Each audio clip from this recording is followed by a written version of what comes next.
अस्सलाम वालेकुम स्टूडेंट्स।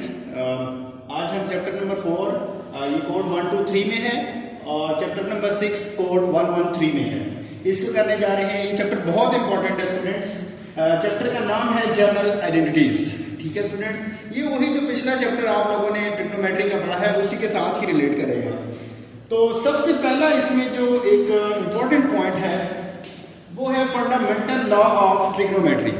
बच्चों ये सबसे इम्पोर्टेंट लॉ है यहाँ पे इस चैप्टर के अंदर। और यहाँ पे क्या जा रहा है कि let alpha and beta be any two angles, के अल्फा और बीटा क्या है, कोई से दो एंगल है। जैसा कि पिछले चैप्टर में बच्चों आप लोगों ने थीटा पढ़ा था, वो एक एंगल था। ऐसे ही अब दो एंगल आ गए हैं, अल्फा और बीटा। तो जब हमारे पास कोई से दो एंगल हो तो फंडामेंटल लॉ हमें ये कहता है कि cause of alpha minus beta, इनके फंक्शन कौन सा यहाँ पे कॉज है। तो अल्फा माइनस बीटा इनके दो एंगल हैं, एक अल्फा और बीटा, को दोनों आपस में क्या हो रहे हैं, माइनस हो रहे हैं। So this is equals to cos alpha, यानी कि कॉज ये वाला पहला जो एंगल आ रहा है अल्फा, फिर कॉज और जो सेकंड एंगल आ रहा है बीटा। तो ये कॉज अल्फा कॉज बीटा। बच्चों याद रखिएगा यहाँ पे माइनस है तो इसका ऑपोजिट साइन यहाँ पे आएगा जो कि है प्लस। आपने पहले कॉस अल्फा कॉस बीटा लिखा प्लस, दूसरी तरफ आपने फंक्शन जो है वो चेंज करना है और वो हो जाएगा साइन अल्फा और साइन बीटा। यानी कि पहले कॉस कॉस और सेकंड टर्म में साइन साइन आ जाएगा और पहली टर्म में अल्फा फर्स्ट एंगल और दूसरी टर्म में सेकंड एंगल जो कि बीटा है वो आ जाएगा। बच्चों इस का प्रूफ बहुत लंबा चौड़ा है तो वो मैंने यहाँ पे आपको एक्सप्लेन नहीं किया। डायरेक्ट आपने ये फार्मूला जो है बस याद रखना है। ठीक है स्टूडेंट्स, इसकी एग्जांपल में हमने कुछ इस तरीके से दिखाया आपको कि cos of 100 degree minus 50 degree means that alpha की जगह पे कौन आया 100 और बीटा की जगह पे कौन आया 50। तो ये इसको हमने कैसे लिखा, cos 100, ये cos 100 फिर cos 50, क्योंकि इसमें फर्स्ट एंगल 100 है और सेकंड एंगल 50 है तो इसलिए cos 100 cos 50 और यहाँ पे क्या आ गया प्लस, फिर sin 100 और sin 50। इसी तरीके से कोई अल्फा और बीटा की जगह कोई और वैल्यू भी आ सकती है, जैसा कि इस एग्जांपल में मैंने 30 ले ली और बीटा की जगह पे 15 ले ली। तो क्या हो गया cos 30 degree cos 15 degree plus sin 30 degree और sin 50।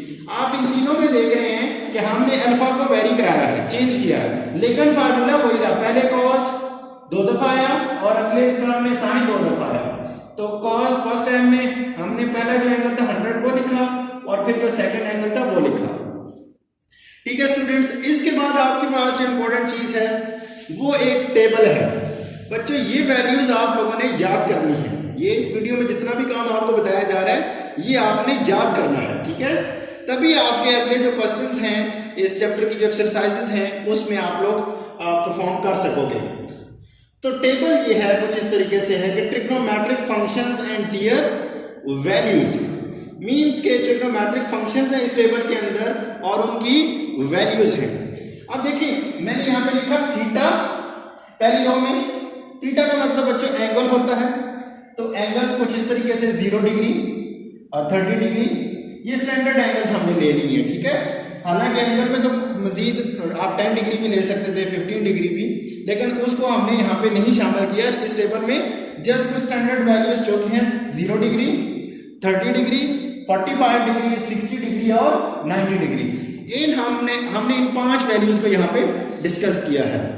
और इस कॉलम में अगर आप देखें तो साइन थीटा है, फिर कॉस थीटा है और टेन थीटा है। बच्चों आपने सिर्फ ये वाली रो जो है ना ये याद करनी है बस, उसके बाद मैं आपको बता देता हूँ कि आप कैसे काम कर लोगे। देखिए साइन 0 डिग्री साइन थीटा है ना, तो यहाँ पे थीटा की वैल्यू इस कॉलम में कितनी है 0, तो साइन 0 डिग्री आपने याद रखना कि ये 0 ही होता है। फिर है साइन 30 डिग्री, बच्चे साइन 30 डिग्री की वैल्यू होती है 1/2। ठीक है, फिर है साइन 45 डिग्री, उसकी वैल्यू होती है 1/√2। फिर है साइन 60 डिग्री, उसकी वैल्यू होती है √3/2। फिर है साइन 90 डिग्री और उसकी वैल्यू होती है 1। ये लाइन आपने बच्चों याद करनी है, ये वाली लाइन आपने याद करनी है। अब देखिए दूसरे में क्या होता है। अब हमने cos की वैल्यू कैसे आप खुद से लिख सकते हैं, cos 0 डिग्री 1 आया, क्यों, यहां से 1 एंड में था इसको पहले लिख लिया, फिर √3/2 था उसको लिख लिया, ये तो 1/√2 इस जगह पे था तो यहीं पे आ जाएगा, फिर 1/2 था वो इधर आ गया और 0 एंड पे चला गया। मतलब इस वाली रो को हमने उल्टा लिखना शुरू किया तो ये कॉस की वैल्यूज आ गई हमारे पास। सिमिलरली अगले tan के लिए आपने क्या करना है बच्चों, आपको पता है कि tan थीटा होता है sin theta dividing by cos theta.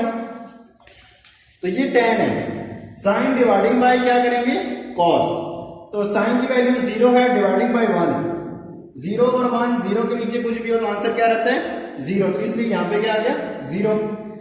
फिर tan 30 डिग्री की वैल्यू चाहिए तो यहां sin 30 की वैल्यू भी है और cos 30 की, यानी कि इन दोनों वैल्यूज को हम क्या करेंगे डिवाइड करेंगे, एंड दैट इज 1/2 ये वैल्यू डिवाइडिंग बाय दूसरी वैल्यू क्या है √3/2। तो बच्चों ये 2 से कैंसिल हो जाएगा तो आपके पास क्या आ जाएगा 1/√3। तो आप देख रहे हैं यहाँ पे 1/√3 आया। फिर इन दोनों वैल्यूज को डिवाइड करेंगे, ये दोनों सेम है, कैंसिल आउट हो जाएंगे तो 1 आ जाएगा। इन दोनों को डिवाइड करेंगे तो नीचे से 2 से कैंसिल हो जाएगा तो 1/3 आ जाएगा। और जब इन दोनों को डिवाइड करेंगे 1/0 बच्चों किसी भी टर्म के नीचे अगर 0 आ जाए तो वो इन्फिनिटी के इक्वल होता है। तो यहाँ पे क्या आ गया इन्फिनिटी। बच्चों ये टेबल आप लोगों ने याद करना है। जैसे ही आपसे पूछा जाए कि sin 30 की वैल्यू क्या है तो आपको पता होना चाहिए 1/2। फौरन से मैंने पूछ लिया cos 60 की क्या है तो आपने आगे से आंसर करना है 1/2। और मैं कहता हूँ cos tan 60 की क्या है तो आपको फौरन से पता होना चाहिए √3। जब तक ये टेबल याद नहीं होगा अगले क्वेश्चन आप लोगों के लिए बहुत मुश्किल हो जाएंगे। नेक्स्ट है हमारे पास करना है, मैंने पहले बताया कि इस वीडियो में जितनी भी चीजें हैं वो आपने याद करनी है। बच्चों इसमें आप देख रहे हैं साइन है, कोसेकेंट है, tan है और cot है। साइन के एंगल में कहीं अगर माइनस आ जाए साइन माइनस थीटा तो इसको आप लिख सकते हैं ये जो माइनस है ना एंगल से बाहर आ जाएगा और माइनस टाइम्स साइन थीटा हो जाएगा। साइन का अगर क्या होता है कोसेकेंट, तो कोसेकेंट में भी यही काम होगा। कोसेकेंट के एंगल में अगर माइनस आ जाए तो वो माइनस हम शुरू में लिख लेंगे और कोसेकेंट थीटा लिख लेंगे। मिसाल के तौर पर कहीं आ गया sine of -30 degree equal to what, तो आप इसको लिख सकते हैं ये जो माइनस है एंगल में उसको बाहर लिख लें और बाकी पूरा वही लिख लें साइन 30 डिग्री। इसी तरीके से अगर कोसेकेंट आ जाता तो उसके साथ भी हम करते हैं। नेक्स्ट है tan के एंगल में भी अगर माइनस आ जाए तो बच्चों को माइनस जो है वो शुरू में आ जाएगा और tan थीटा लिख लेंगे। कॉट के एंगल में अगर माइनस आए तो उसको भी शुरू में लिखा जा सकता है। लेकिन यहां में पॉइंट है, यहां पे आ गया cos के एंगल में क्या है माइनस थीटा, तो आप देख रहे हैं यहां पे लिखा हुआ है प्लस cos थीटा। तो बच्चों याद रखिएगा कि cos के एंगल में जब भी माइनस आ जाए तो वो माइनस खत्म हो जाता है। cos के एंगल में अगर माइनस आ जाए तो वो क्या हो जाता है खत्म हो जाता है, वो पॉजिटिव cos थीटा मैंने यहाँ पे लिखा हुआ है, यहाँ इसके साथ माइनस नहीं लिखा। इसी तरीके से cos का उलट क्या होता है सीकेंट, तो सीकेंट में भी वही चीज होगी कि सीकेंट के एंगल में माइनस आया तो वो माइनस एब्जॉर्ब हो जाएगा, खत्म हो जाएगा और आपके पास आंसर में क्या रहेगा सीकेंट थीटा और ये पॉजिटिव रहेगा।